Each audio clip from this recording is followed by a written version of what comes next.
All right, y'all, welcome to the Scott Horton Show. I'm the director of the Libertarian Institute, editorial director of antiwar.com, author of the book Fool's Errand, Time to End the War in Afghanistan, and the brand new Enough Already, Time to End the War on Terrorism. And I've recorded more than 5,500 interviews since 2003, almost all on foreign policy, and all available for you at scotthorton.org. You can sign up for the podcast feed there, and the full interview archive is also available at youtube.com/Scott Horton Show. All right, you guys, introducing Alan MacLeod from mintpressnews.com. You'll like this one. I mean, assuming you get access to this and it's not shadow banned to the depths of hell. The Federal Bureau of Tweets. Twitter is hiring an alarming number of FBI agents. Say it ain't so, Alan. Unfortunately, Scott, it is the case. The FBI has been taking a lot of posts in Twitter of late, many of them in fields such as content moderation or security. It's not things like sales or marketing, things that are politically neutral or not very sensitive. It is unfortunately more about the sort of actual makeup of Twitter itself and the direction it goes in. I can give you some examples of those agents if you like. Sure. Well, I was going to crack a joke about how that makes me feel better since the government is us.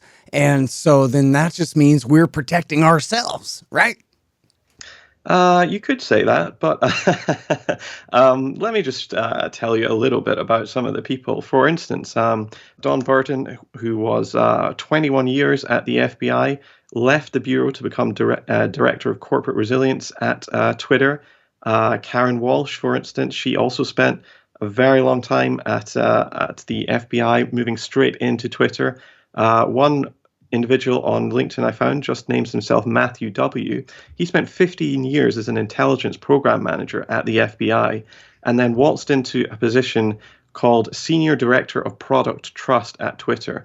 And so now we have a situation where there are an awful lot of people in the higher echelons of Twitter who have this national security state background. But it's not just Twitter and it's not just the FBI. I found plenty of examples of former CIA agents at Twitter as well. Perhaps the most startling one was a case called Greg Anderson, who until a couple of years ago worked, according to his own profile on LinkedIn, on psychological operations, quote, end quote, for NATO.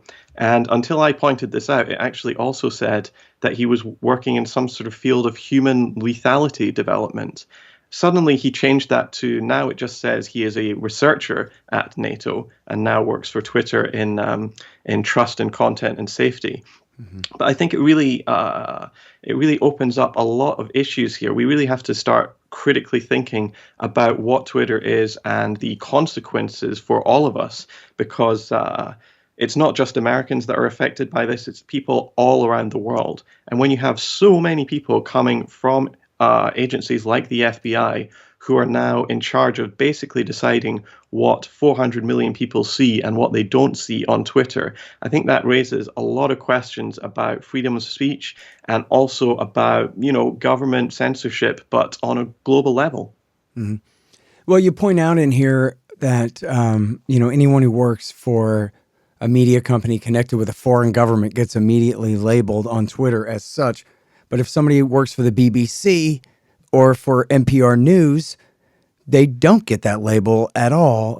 The exception is there. So we can see the agenda in, what they're pushing right here. And it also goes to show, too, that when you have sort of a more subtle, never mind NPR and the BBC, but a more subtle thing like this where you have these people who are, quote unquote, former CIA officers and FBI agents who obviously are still very closely tied and they fill right into these roles.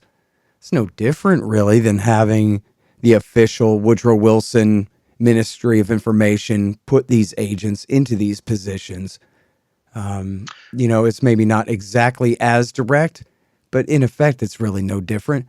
But then, just like with NPR, they'll never be labeled as such. Twitter itself, they do the labeling.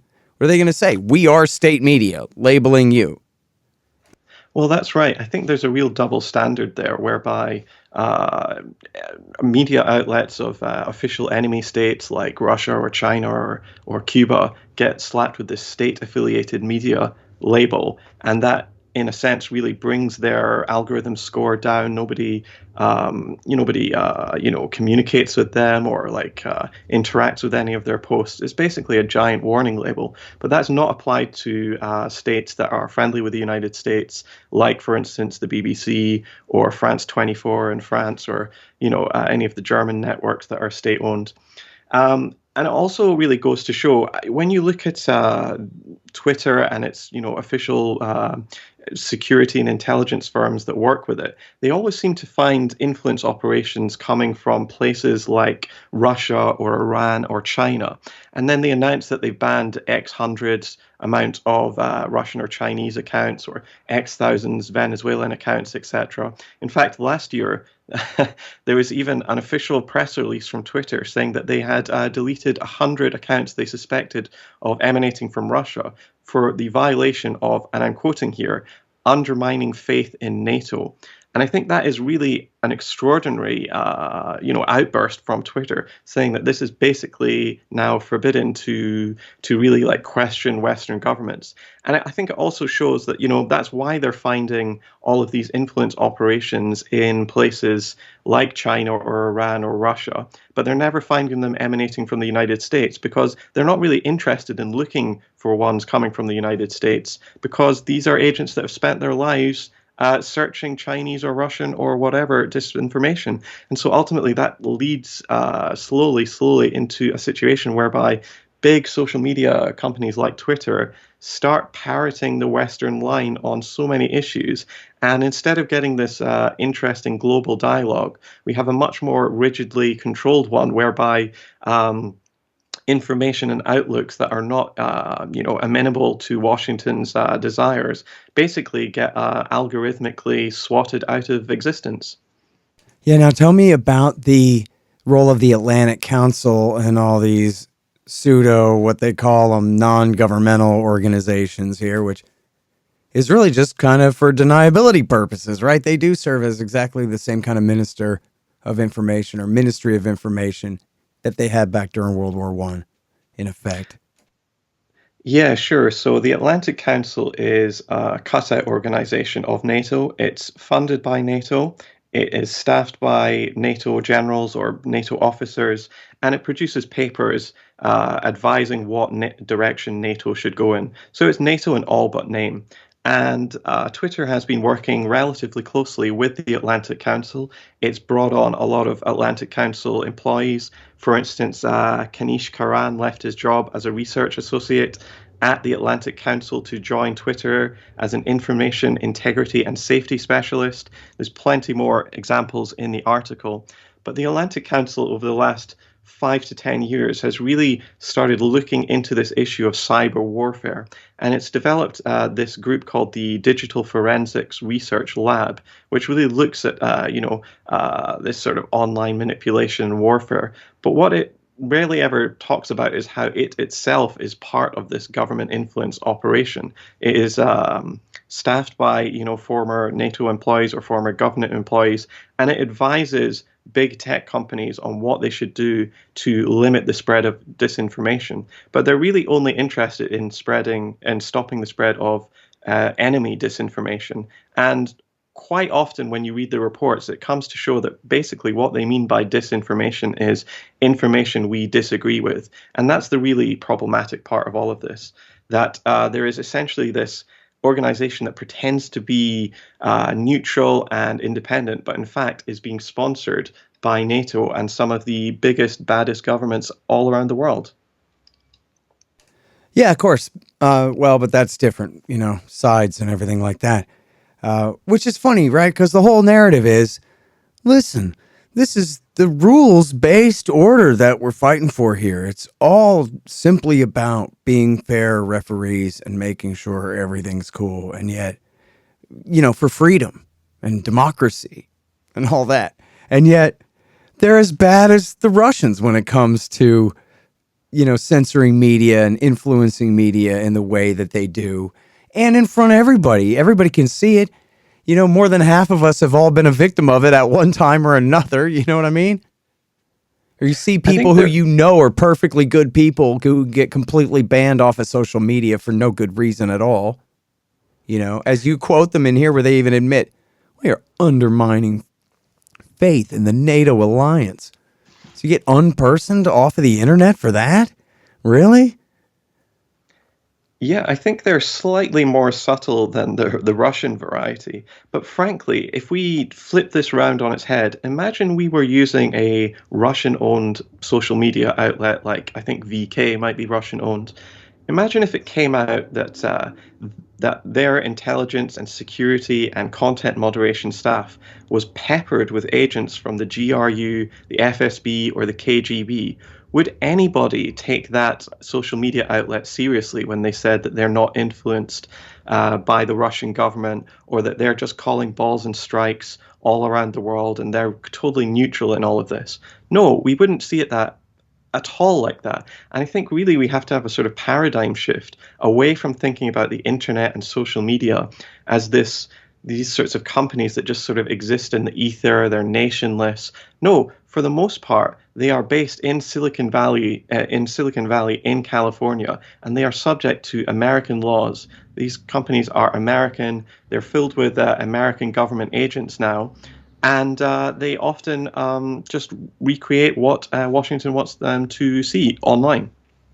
Yeah. Now, talk about some of these examples where people got banned off en masse under just obviously bogus excuses. I think you cite Chinese and Nicaraguan tweeters who were just obliterated by the thousands under false pretexts, obviously false pretexts. Yeah, so the two I think you're specifically talking about is in 2020, Twitter banned 170,000 accounts that it said were spreading geopolitical narratives favorable to the Communist Party of China, such as, for instance, praising its handling of COVID or expressing opposition to the Hong Kong protests.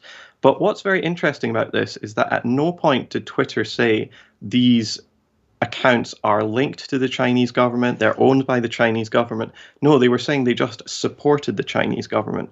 Almost all of these accounts were in China. And I have to say that, when you look at public opinion polls, that is a majority position in China that they, don't support these protests and that they do think their government did well or very well in the COVID-19 pandemic. So what they're really saying is that position is forbidden. When it gets even more sinister is because Twitter was actually partnering to make that decision with the Australian Strategic Policy Institute, which is a deeply controversial think tank, which is funded by the US government, the US State Department, the US Department of Defense, and all the weapons manufacturers you'd like to name, Boeing, Raytheon, all of these guys. And so the ASPI, they have been putting out report after report, basically trying to beat the war drums for war with China. And they're deeply, deeply controversial within Australia. Even senators and former members of the Australian Parliament have talked about how this group is basically hijacking Australian foreign policy to march the country towards war with their closest commercial trading partner. And that's really not in anybody's interest. The one in Nicaragua that you were talking about is perhaps even more blatant. What happened was just before the elections in November in 2021, Facebook took the decision to delete dozens of pages of popular left-wing figures in Nicaragua who were all supporting the Sandinista government. These were pages for individuals and of media outlets and websites. And it really had a huge effect because this happened just a week or so before the elections. And Nicaragua doesn't have a very massively developed, print sector, and online is a very important way in which people get their information. So they were absolutely putting their foot on the scales to try and get the right-wing candidate in instead of the left-wing candidate. The right-wing candidate was a member of the Chamorro family who have been, working with the United States government for pretty much a century. I believe 6 Chamorros have been president of Nicaragua, and I think what was her name? Violeta would have been the 7th. Christine would have been the 7th. Violeta is her mother. When these Nicaraguans went onto Twitter to record videos saying, listen, I am not a bot, as Facebook is claiming. I'm a real person. This is my face. I support this government, and I want to, just make it clear that, I'm not a bot, as Facebook is claiming. Twitter took the extraordinary decision to delete all of those accounts as well. And that's why it was called by one commentator a double tap strike on behalf of the US empire. They really tried to swing the election. And so the amount of US national security state agents in organizations like Twitter and Facebook really pose a national security issue for countries all around the world, especially ones that are in the crosshairs of the US empire. Hang on just one second. Hey, y'all, they've got great deals on weed at thehempspot.com. The Hemp Spot specializes in Delta 8 tetrahydrocannabinol instead of Delta 9, so they can send it straight to you anywhere in America. Recently, a friend moved and didn't have a guy in his new town, but then he heard about the hempspot.com on my show and was saved, figuratively and literally, because if you use the promo code Scott, you get 15% off every order and free shipping on any order over $100. Legal jams, bud, gummies, and the rest in your state. Thehempspot.com. Spell the THC. You guys, my friend Mike Swanson has written such a great revisionist take on the early history of the post-World War II national security state and military-industrial complex in the Truman, Eisenhower, and Kennedy years. It's called The War State. I have to say, it's the most convincing case I've read that Kennedy had truly decided to end the Cold War before he was killed. In any case, I know you'll love it. The War State by Mike Swanson. Some of y'all have a problem. You've got chickens, but you don't want to stand around throwing food at them all day because of all the important stuff you have to do. Well, the solution to that is to get the free-range feeder from freerangefeeder.com. The free-range feeder has been developed to satisfy the needs of the poultry chicken hobbyist and the homesteader.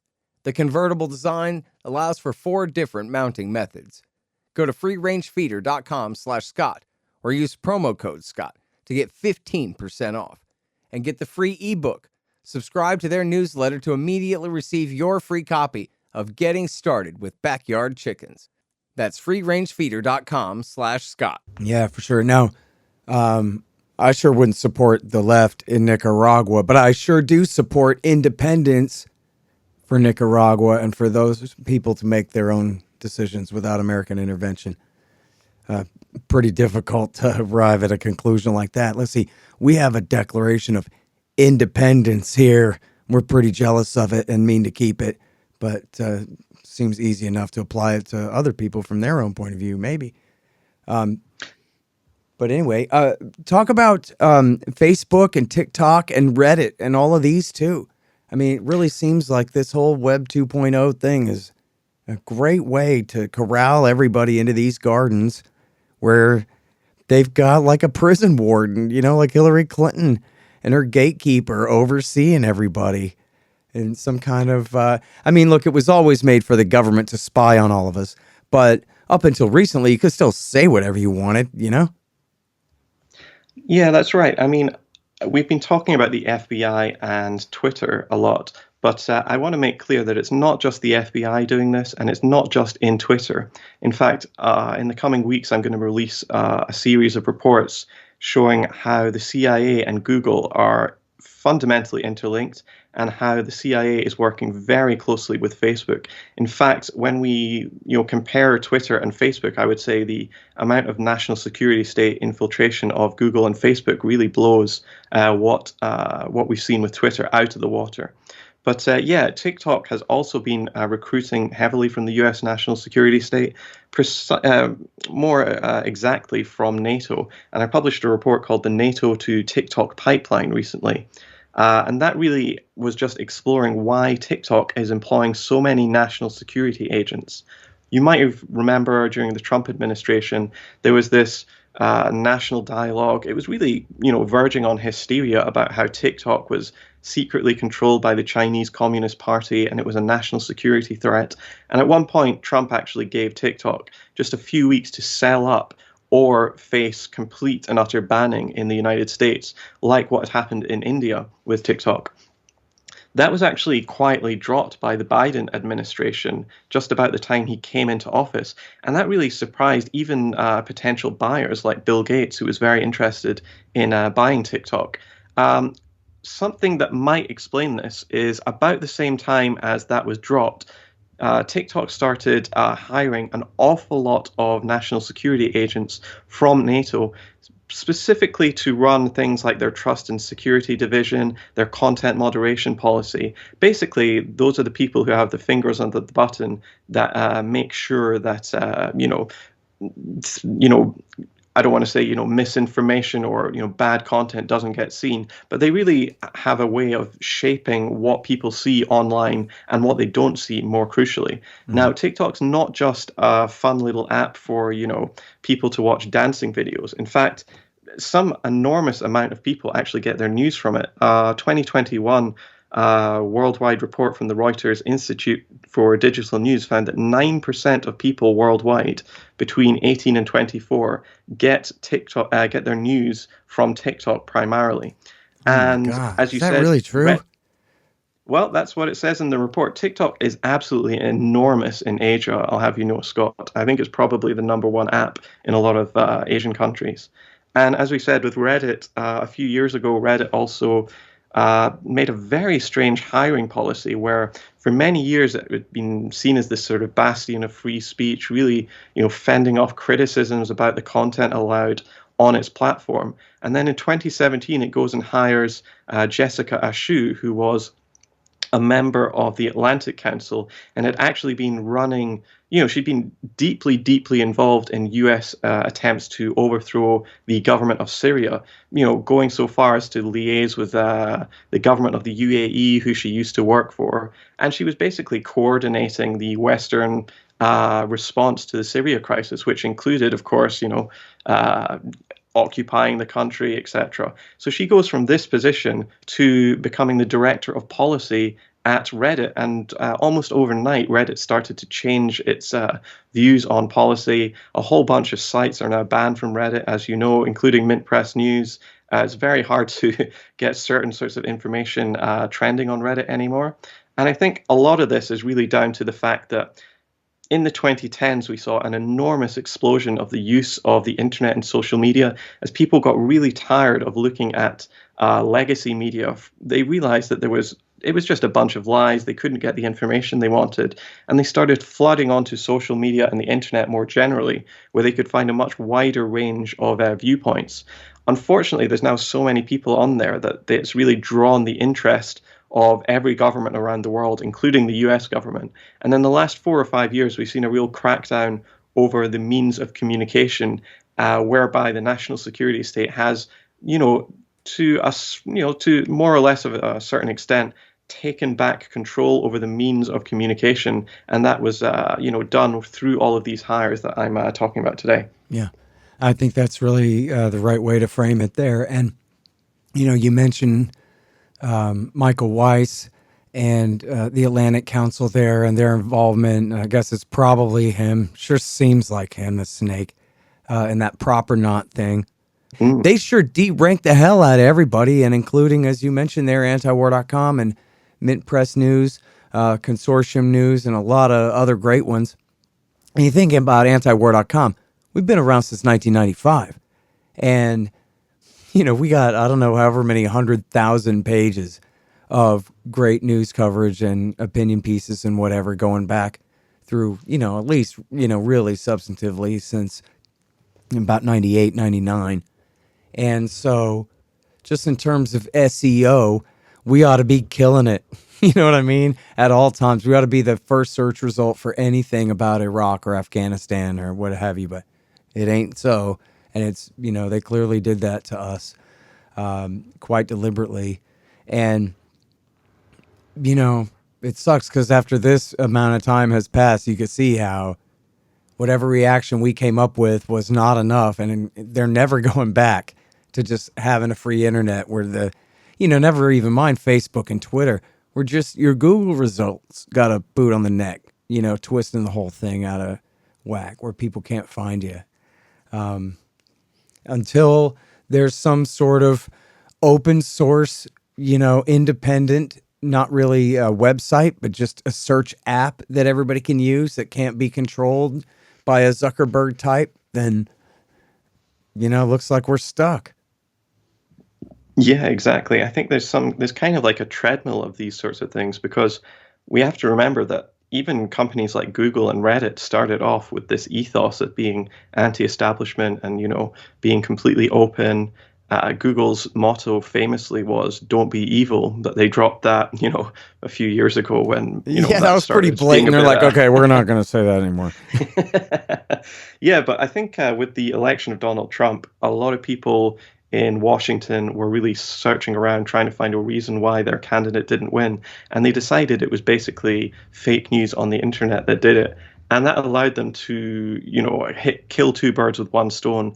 And what you're talking about, this prop or not list, was this shady organization which came out and said, hey, all of these outlets are spreading lies and, linking them to Donald Trump or whatever. And what I saw from the list was there was obviously clearly a lot of fake news on the internet, and they did identify some fake news sites, but they also lumped in a whole bunch of anti-establishment left sites like Mint Press or Truthout or Truthdig. They had a lot of libertarian ones on there like the Ron Paul Institute or antiwar.com. And they also had a lot of Trump ones on there like the Drudge Report, for instance, which was supporting Trump at the time. And what I got from that list was basically that anything outside the beltway of moderate Democrat to moderate Republican was now pretty much forbidden online. They wanted to stamp that sort of thing out. They're not going to actually destroy and censor these outlets, but what they can do by leaning on companies like Google is basically just sort of algorithmically squeeze you out of existence. So many sites rely on Google AdSense and these sorts of the money that you can get from advertising. And if you don't appear in the first page anymore of Google results, you're basically nowhere. And so people have seen their site Google traffic drop by 30, 40, 50, even 90% in some cases. And that's really a huge attack on independent media. And we should start to talk about it in that way. But nobody ever seems to do that. Yeah. And, as far as, independent apps, I guess that was something that the former founder of Twitter, or I guess still the founder, what's his name with the beard there, was saying that's what he wants to do is Web 5, have everything be a decentralized app where it's not really controlled by anyone. And I know a lot of people have talked about stuff like that. And I don't know much about it, haven't looked at it, but there's a thing called the Fediverse, which is like the federated universe of what have you, but it has the word Fed in it. So it's just the worst marketing in the world. Whoever coined that term for the damn thing was just shooting themselves in the foot. Somebody else invent that same thing, only don't put the word Fed in the damn title, please. And then make it open source enough. And then that's got to be the future here is, screw websites altogether. Everybody's got apps where, it's your search and your browser and your everything in there all at once. And it's, at least not centralized through these social institutions anymore this way, common video search apps and whatever it is. Yeah, I don't have the answer, but I think open source is probably a much better avenue to explore rather than owned apps, because ultimately, if you own an app and it gets so big, you can money changes your outlook on so many things. And so I think if we have something that's not really owned by anyone and it's more sort of like open source, as you said, that could be an avenue whereby we could have a little bit more independent of an internet. Yeah. And hey, listen, it's just like with music. I can criticize, but I can't do it myself. So somebody else get to work out there and get that done for us and set mankind free, please. Thank you. And then we'll all be reading Mint Press News together, which you can find it. You just have to go to mintpressnews.com and you'll find this great piece by Alan MacLeod, the Federal Bureau of Tweets.